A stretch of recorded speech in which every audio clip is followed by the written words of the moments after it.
السلام علیکم عقیل بھائی، کیا ہے، کیسے ہے؟ آپ کی وہ ویڈیو دیکھی میں خواب کے بارے میں، جزا اللہ خیر۔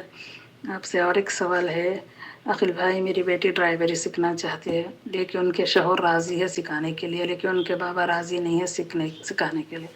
ان کے بابا بولتے کہ نہیں سیکھنا چاہیے، ضرورت نہیں ہے، عورت کو گاڑی چلانا نہیں چاہیے۔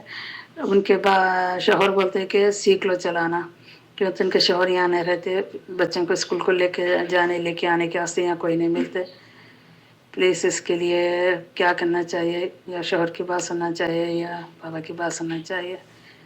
وہ تو ہم شوہر تو مانتے ہی نہیں کہ عورت کو گاڑی سیکھنا چاہیے یا نہیں، ڈرائیوری کرنا چاہیے نہیں۔ دیکھیے، آپ نے دو چیزوں کو مکس کر دیا ہے۔ ایک تو عورت کی گاڑی چلانے کا مسئلہ ہے، اور دوسرا ہے والد کی اطاعت یا شوہر کی اطاعت۔ آپ دیکھ رہے ہیں نو ٹی وی چلتا۔ اگر آپ پہلی مرتبہ ہمارے چینل پر تشریف لائے ہیں تو براہ کرم جڑ جائیے چینل سے، اور اب آپ بھی اگر اپنی علمی پیاس بجھانا چاہتے ہوں اور سوال کا جواب حاصل کرنا چاہتے ہوں تو ہمیں وائس میسج کیجئے۔ ہم یوٹیوب اور فیس بک پر آپ کے سوالوں کے جوابات سعودی عرب کے علماء اور مشائخ کے فتاویٰ کی روشنی میں پیش کرتے رہیں گے۔ دیکھیے، دو چیزیں یہاں پر آپ نے پیش کی ہیں۔ ایک تو یہ، بہت سے لوگوں کا یہ گمان ہے کہ جو عورت ہے وہ گاڑی چلا ہی نہیں سکتی اسلام میں، حالانکہ یہ درست موقف نہیں ہے۔ لجنۃ الدائمہ والافتاء سعودی عرب کی جو فتویٰ کمیٹی ہے یا یہاں کے علماء اس بات کے قائل ہیں کہ اگر فتنہ اور فساد اور خطرات نہ ہوں عورت کے سفر پر یا اس کے گاڑی چلانے پر، تو اس کو گاڑی چلانے میں کوئی ممانعت نہیں ہے۔ آپ کو اس طریقے سے سمجھنے کی ضرورت ہے کہ پچھلے دنوں سعودی عرب میں ایک عرصے تک عورتوں کو ڈرائیونگ لائسنس نہیں ملتا تھا، لیکن بعد میں عورتوں کو ڈرائیونگ لائسنس بھی ملنا شروع ہو گیا۔ تو الاخباریہ نے، ایک بہت بڑا چینل ہے العربیہ، اس پر جو سعودی عرب کے امین العام اور ہیئت کبار العلماء اور دوسرے بڑے جید علماء ڈاکٹر فہد الماجد جیسی شخصیت کو بلا کر اس پر گفتگو کی، انہوں نے کیا جواب دیا؟ وما يشير إليه بعض الناس وقد اطلعت عليه هذا اليوم من أن لهيئة كبار العلماء قرار. بہت سے لوگوں کا یہ سوچنا ہے کہ فتویٰ کمیٹی نے یا علماء نے عورت کے گاڑی چلانے کو حرام قرار دیا ہے۔ وأنها كانت ترى أن ثم الآن فعلت الجواز. هذا ليس بصحيح. یہ لیس بصحیح ہے۔ یہ سوچ اور یہ فکر کہ کسی عالم نے عورت کی گاڑی چلانے کو حرام یا منع کیا ہو تو یہ درست نہیں ہے۔ البتہ مفاسد فتنوں کو مد نظر رکھتے ہوئے حسب ضرورت اس کو چھوٹ اور اس کے لیے آسانیاں فراہم کی جا سکتی ہیں، جیسے کہ موجودہ دور میں ہوا ہے۔ اب رہا مسئلہ، آپ پہلی بات تو یہ سمجھ لیجئے کہ آپ کے جو داماد ہیں ان کا یہ مطالبہ ہے کہ وہ اپنی بیوی سے بچوں کو اسکول بھیجنا اور اس سے واپس پک کرنا یہ کیسی آسانی ہے جو کہ بہت آسانی سے لوگ کر سکتے ہیں۔ میں بھی، ہمارے گھر میں بھی میری بیٹی ہے اور اس کی 4 بیٹیاں ہیں، اسکول جاتی تھی اس زمانے میں 3 بیٹیاں، تو اب ایک تو ایک بڑی ہائر ایجوکیشن کے لیے علی گڑھ میں چلی گئی ہے عروج، جو کہ میڈیکل کی فیلڈ میں اسے علی گڑھ مسلم یونیورسٹی میں داخلہ ملا ہے۔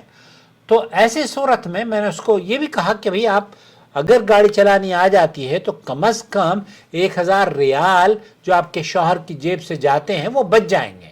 اور حقیقت یہ ہے، اگر کوئی فتنہ اور فساد کا خطرہ نہیں ہے اور بچیاں اپنی حفاظت کر سکتی ہیں اور صبح کو جاتی ہیں اور دوپہر میں جا کر پک کر لیتی ہیں، تو اس میں نہیں سمجھتا کہ اسلامک پوائنٹ آف ویو سے بھی کوئی قباحت ہے اور شرعی اعتبار سے بھی اس میں کوئی قباحت نہیں ہے۔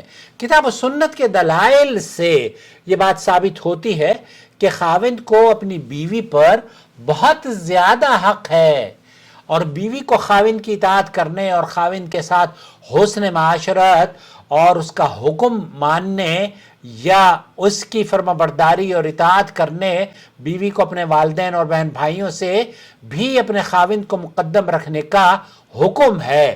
خاوند کو اللہ کے رسول صلی اللہ علیہ وسلم نے جو بشارت عورت کو دی ہے وہ یہ فرمایا کہ مرد عورتوں پر نگران ہے، جو اللہ کے رسول صلی اللہ علیہ وسلم کی حدیث کے مطابق خاوند تو بیوی کی جنت اور جہنم ہے، اور اللہ کے رسول نے فرمایا کہ مرد عورتوں پر نگران اور حکمران ہے، اس لیے کہ اللہ تعالیٰ نے ایک دوسرے پر فضیلت دی ہے۔ ان دلائل میں درج ذیل گفتگو سورہ نساء کی قرآن کریم کی آیت تلاوت فرمائی اور اللہ کے رسول صلی اللہ علیہ وسلم کی حدیث، کسی بھی عورت کے لیے حلال نہیں کہ وہ اپنے خاوند کی موجودگی میں نفلی روزے رکھے اور خاوند کی اجازت کے بغیر خاوند کے گھر میں کسی کو آنے کی اجازت نہ دے۔ یہاں آپ دیکھیے اس حدیث کو امام بخاری نے نقل کیا ہے، اس حدیث میں بڑی واضح دلیل موجود ہے۔ علامہ البانی رحمۃ اللہ علیہ اس حدیث پر تعلیق کرتے ہوئے کہتے ہیں کہ جب عورت پر قضائے شہوت میں اپنے خاوند کی اطاعت کرنا واجب ہے کہ وہ خاوند کی شہوت پوری کرے، تو پھر بالاولا یہ واجب ہے کہ اس سے بھی اہم چیز یعنی خاوند کی اولاد کی تربیت میں خاوند کی اطاعت کرے اور اپنے گھر کی اصلاح میں خاوند کی بات مانے، اور اس طرح دوسرے حقوق اور واجبات میں بھی خاوند کی اطاعت کرے۔ ابن حبان نے حضرت ابو ہریرہ سے یہ بھی نقل کیا ہے کہ جب عورت اپنی 5 نمازیں ادا کرے اور رمضان کے روزے رکھے اور اپنی شرمگاہ کی حفاظت کرے اور اپنے خاوند کی اطاعت اور فرمانبرداری کرے تو اسے کہا جائے گا جنت میں جس دروازے سے چاہو جنت میں داخل ہو جاؤ۔ اس حدیث سے بڑی فضیلت خاوند کی ثابت ہوتی ہے۔ جنت کا حصول اللہ کے رسول صلی اللہ علیہ وسلم نے بہت آسان فرمایا ہے۔ اللہ کے رسول صلی اللہ علیہ وسلم نے فرمایا تم ایسا مت کرو، اگر میں کسی کو حکم دیتا کہ وہ غیر اللہ کو سجدہ کرے تو عورت کو حکم دیتا کہ وہ اپنے خاوند کو سجدہ کیا کرے۔ اس ذات کی قسم جس کے ہاتھ میں محمد صلی اللہ علیہ وسلم کی جان ہے، عورت اس وقت تک اپنے پروردگار کا حق ادا نہیں کر سکتی جب تک کہ وہ اپنے خاوند کا حق ادا نہ کر دے۔ اگر خاوند اسے بلائے اور بیوی پر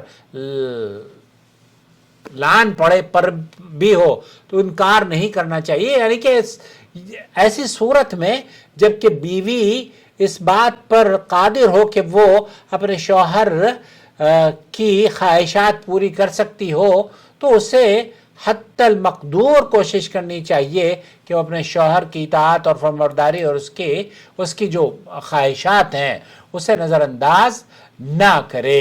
دوستو، بھائیوں اور بہنوں، یہاں جو بات اس ویڈیو کے آخر میں آپ کی خدمت میں پیش کرنا چاہتا ہوں وہ یہ کہ والد اور والدہ، اس کا یہ مطلب نہیں ہے کہ ہم والد اور والدہ کو اگنور کریں گے، بلکہ اس کا یہ مطلب ہے کہ ان کا حق بھی ہم ادا کریں گے اور اپنے شوہر کا بھی بچیوں کو حق ادا کرنا چاہیے، کیونکہ گھر کے معاملے میں اللہ کے رسول صلی اللہ علیہ وسلم نے والد کی نہیں بلکہ شوہر کی اطاعت اور فرمانبرداری کا حکم دیا ہے۔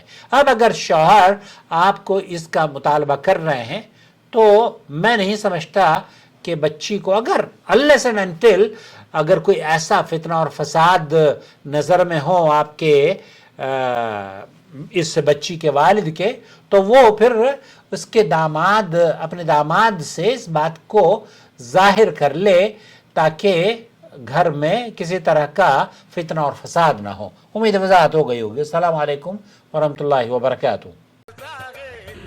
الواجب على علماء الحق أن يتقوا الله وأن يعلموا الناس وأن يرشدوا الناس من طريق الإذاعة، من طريق الكتابة والصحافة، من طريق التلفاز، يعلموا الناس دينهم.